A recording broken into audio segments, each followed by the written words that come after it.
there's this moment where Wells, 5 years into production, in this moment of incredible frustration, screamed out the old Hollywood line of, "Who do I have to fuck to get off this picture?"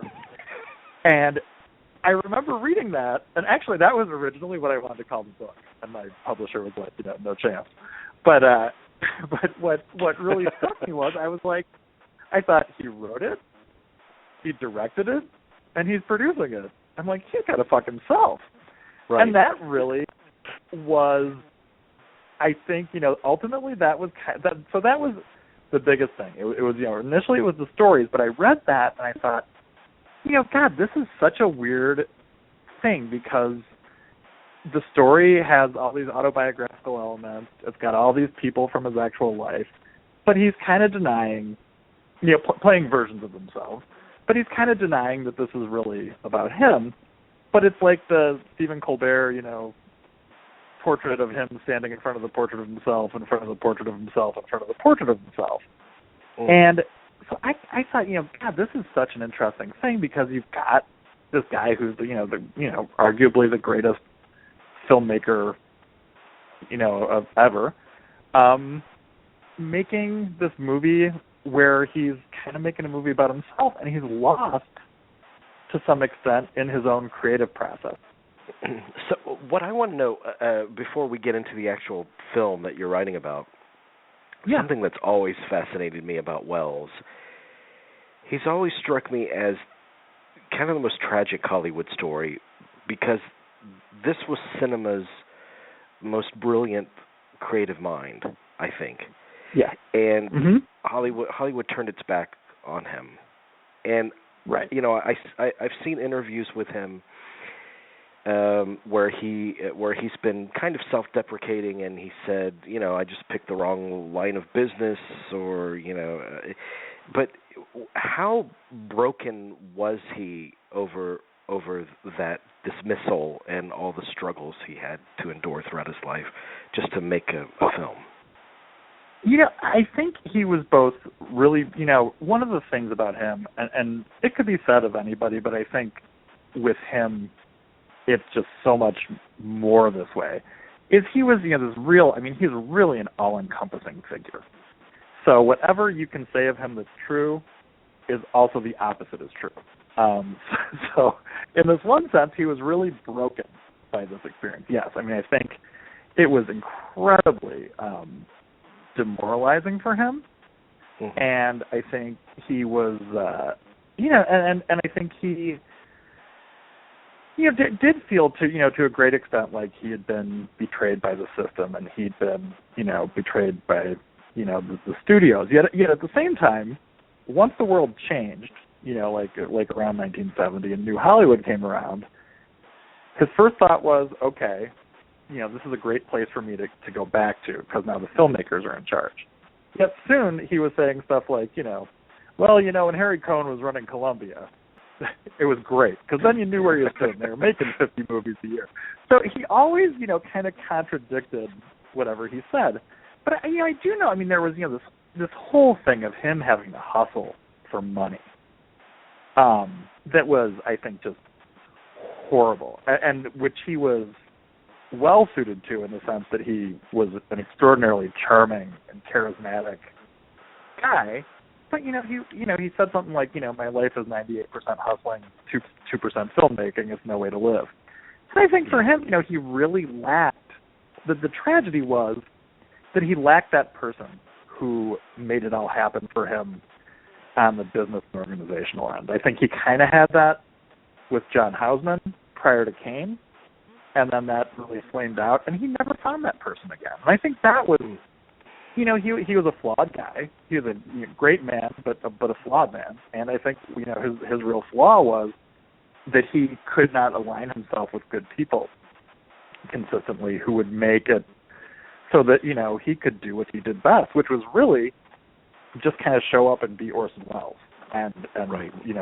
Create this extraordinary atmosphere and do things, magically the way he did them, but he had to, figure out how to finance a movie. That was just a disastrous thing for him.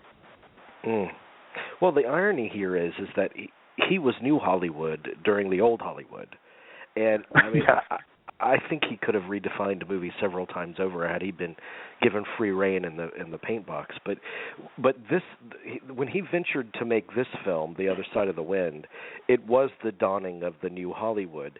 And I'm curious how receptive or admiring New Hollywood figures were of Welles. Well, the world was, it was, and this goes back to that kind of dichotomy in him. The world was evolving to the point where he was incredibly appreciated, at least in the world of cinema in general, because this was, even though he mocked it all the time, this was in the first 5 or 6 years of the auteur theory, right? And he is like the ultimate auteur, right? And so he's being really appreciated. He's being studied. He's all of a sudden the subject of, critical biographies of his work and things like that.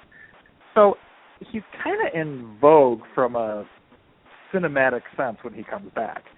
And people, I think the tragedy always was that, no matter how much people told him they loved him, and no matter how much people loved him, the money just wasn't there. So he had he had at least, one real opportunity to get it funded that he oftentimes played a part in not getting the financing when it was there. So I think, New Hollywood admired him. I mean, I think, Dennis Hopper admired him. I think Paul Mazursky admired him, all people who were in the film. And Bogdanovich, obviously, completely, admired him and went to the mat for him. But, as is always the case, what people will do for somebody and then their money are two completely separate things. Yeah. So, while I think he found a receptive atmosphere, he did not find a bunch of places that were like, and here's a boatload of money, Orson, go ahead. And what he really was he was like an artist who needed a patron. He was like about 500 years too late, because he needed somebody with endless money and endless patience and extraordinarily good taste who was willing to just kind of him creating. He wanted total autonomy. Mm-hmm. And that's a hard thing to get. He had it with Citizen Kane to a great extent, and he's one of the few people who got it. And he really couldn't get that back. And that was always, the more he couldn't get it, the more he wanted it, I think. So The Other Side of the Wind, it's striking because it seems on the face of it very autobiographical. He had just taken a hiatus in Europe, and he was returning to America to make his comeback movie, and lo and behold, that mirrors the initial plot of the film. Did he dismiss that notion that it was autobiographical? He did. Yeah. For the most part, he said, hey, he would say things like, it's about this filmmaker who's not me. Yeah, there was, the film was so eerily close to his life, and he would also say things like, John Huston one time asked him what the film was all about, and he said it's about a, bastard film director, and then he said it's about us, John, it's about us.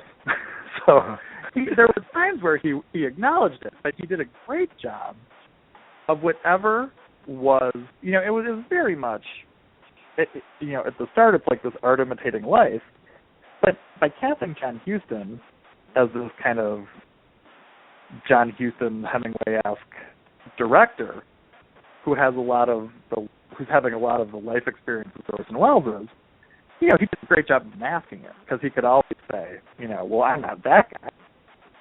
I'm not, this man who revels in the fact that, a couple people die every time he makes a movie, which he claimed the director was that kind of director. He always was good at kind of putting on masks. I think a lot of it is autobiographical, and I think he did a really good job of creating this mask of, the man's man director. So he could always say, no, that's not me. My God, John Huston and I have a lot in common, but we're not, personality-wise, the same guy.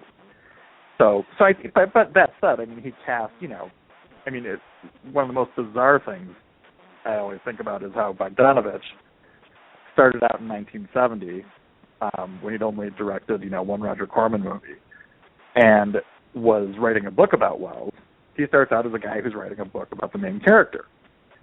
And 4 years later, when Rich Little winds up leaving the set under kind of strange circumstances, he takes over Rich Little's role as a director who's just made 3 hit films, which is exactly what Bogdanovich had just done, and is the hottest young director in Hollywood, which is what Bogdanovich was, and has a production company that's worth $40 million, which is what the director's company was, that Bogdanovich was partners with Coppola and Friedkin in. So he literally went from playing who he was in 1970 to playing who he was in 1974. And Wells said, it never occurred to me. He did a great job of bullshitting people. He'd say, oh my God, Peter, it would never occur to me to have to play this role. So, he was a good actor. So he did a good job of kind of masking the autobiographical elements. So in Wells and Houston, you have these 2 incredibly imposing Titanic figures. What was their chemistry like together? The chemistry was interesting because, Houston really, I think, was kind of blown away by Wells. They'd worked together several times. And when he saw the way Wells was making this movie, which was just so kind of such guerrilla filmmaking and so close to the edge in so many different, creatively and in terms of financing, certainly. And I mean, Wells was really like on the run making this movie. I mean, things were really kind of dodgy a lot of times. And Houston, I think, thought it was like the coolest adventure you could have at that time in his life. And he really admired Wells. I think he kind of thought, I wish, I'm impressed and stunned that this guy who's so talented is doing this, and it's fun to be around. There was a great description of Houston's movies that he actually had applied, I think, to The Other Side of the Wind, which was an adventure shared by desperate men that finally came to nothing. And that's kind of the theme of his films, and that's also what I think he saw The Other Side of the Wind as. It was just this desperate adventure, and he loved that.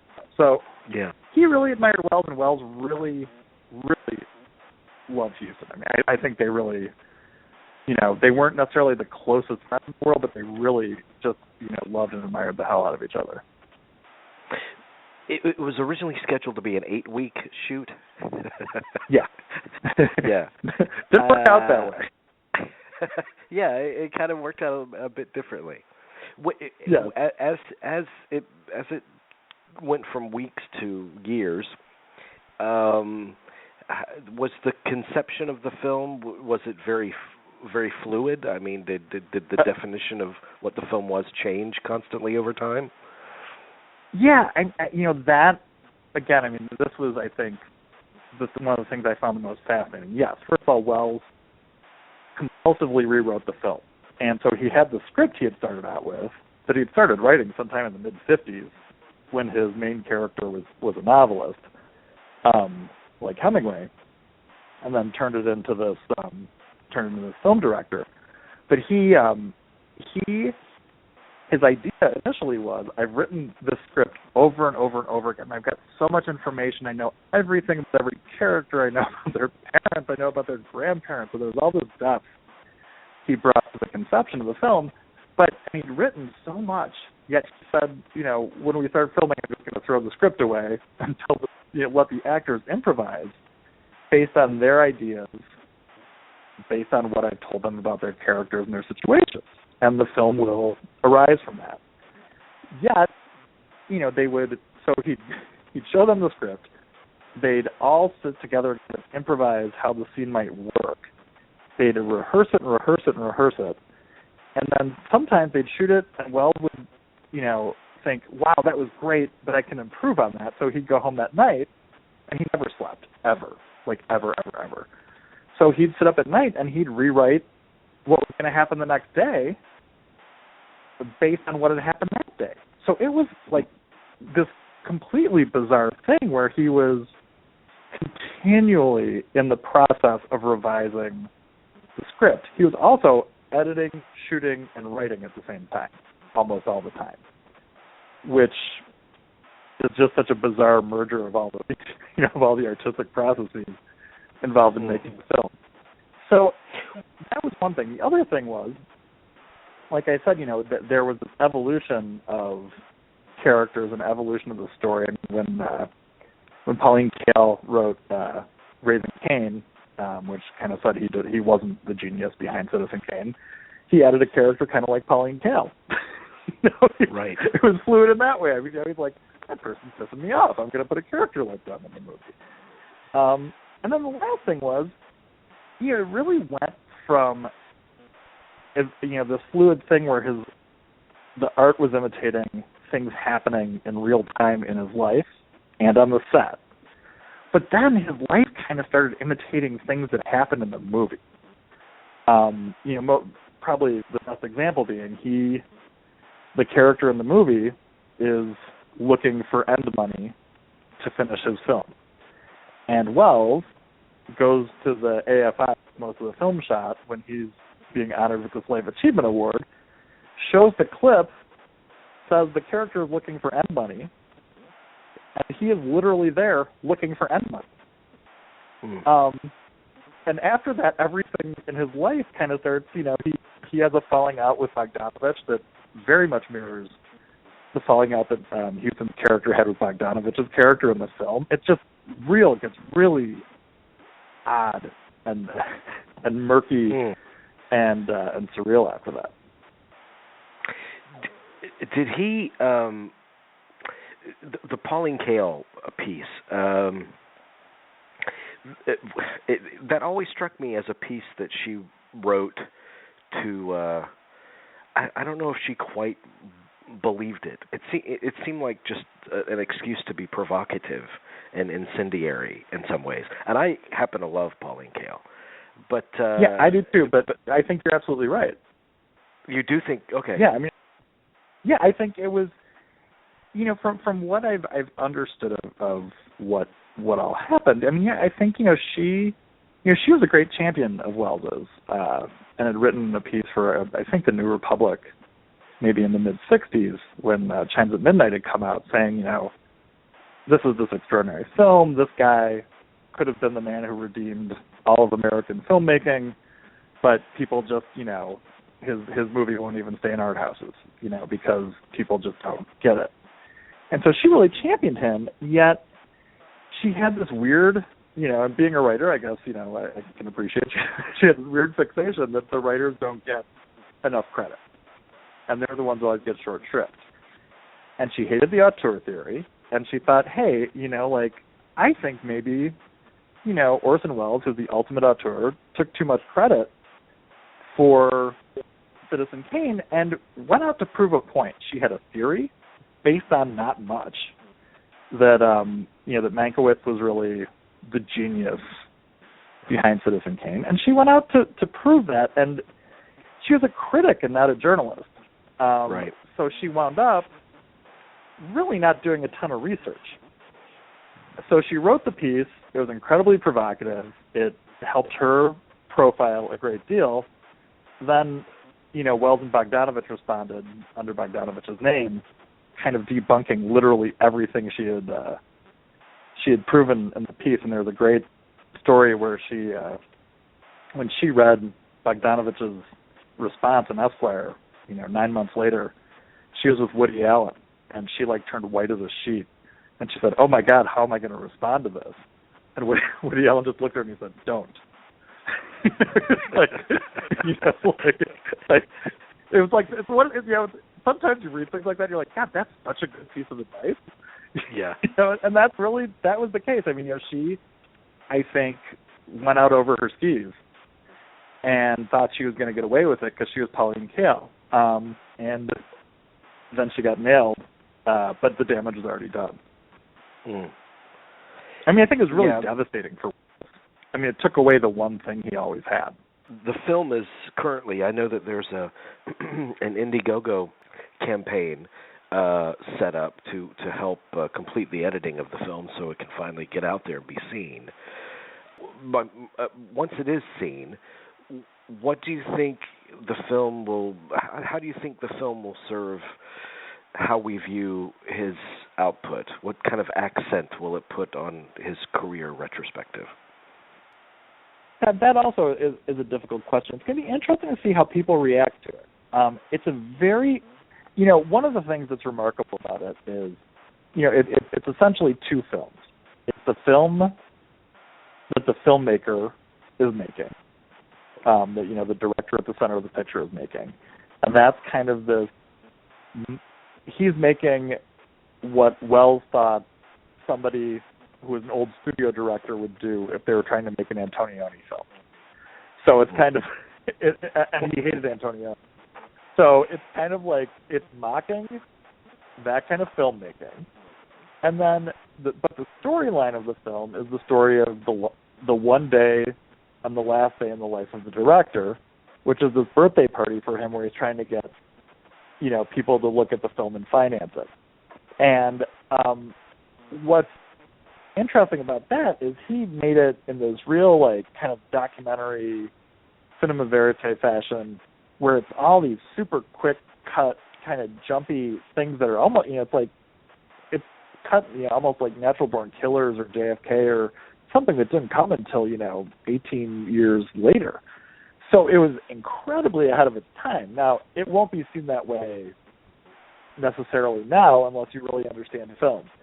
The thing that I think is really enduring about it, though, is one, it's a very timeless story. The story of a kind of a great man undone by age and by the world in which he had some mastery kind of turning its back on him.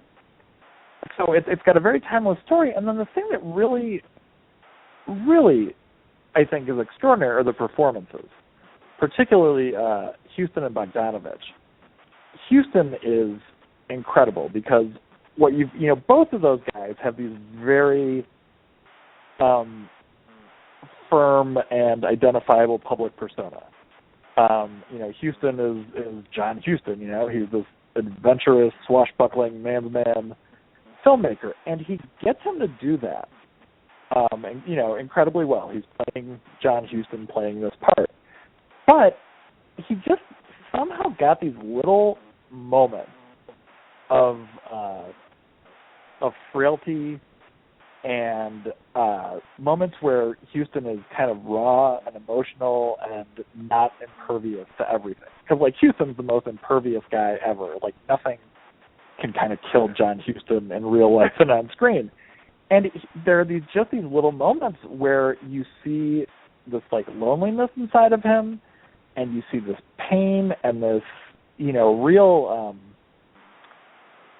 just kind of soft, sad core to him that I'm sure he didn't ask for. He didn't ask for outright when he was directing it. He had to kind of cajole it out of him. And with Bogdanovich, there's he's kind of the definitive hot young director guy who's got this arrogance to him and got kind of this he's charming, but he's also kind of there's something about him that is too confident. And right. While that may be true of Bogdanovich's persona, and in meeting Bogdanovich, I found this too. I mean, Bogdanovich, there's this really kind of sweet character underneath who really cared about Welles and cared about film, and in the movie, he gets that too. And again, it's not the primary thing. The primary thing is kind of this slick, confident guy who's got the world by the ass. But just in these little moments, you see this guy who's, also, you see this guy who's this vulnerable character. So both guys wind up being really vulnerable on screen. And as a result, their performances just have incredible depth, and they make the movie really affecting. I mean, that was the thing that really kind of surprised me, was how incredible and affecting their performances were, and the vulnerability of the characters, the contrast with who they are as people and as characters on screen. Yeah. Well, you did a phenomenal job writing about this, and I'm so thankful that your book exists, and hopefully it'll spark a big awareness of the project and support of getting it out there too, so we all can learn from Welles once again. But I really hope they can get the film done. I mean, that would be such a great, I mean, not for my sake, but I mean, really for the people who've dedicated themselves to the film and for Welles. I think it would be just such a great thing to get it finished.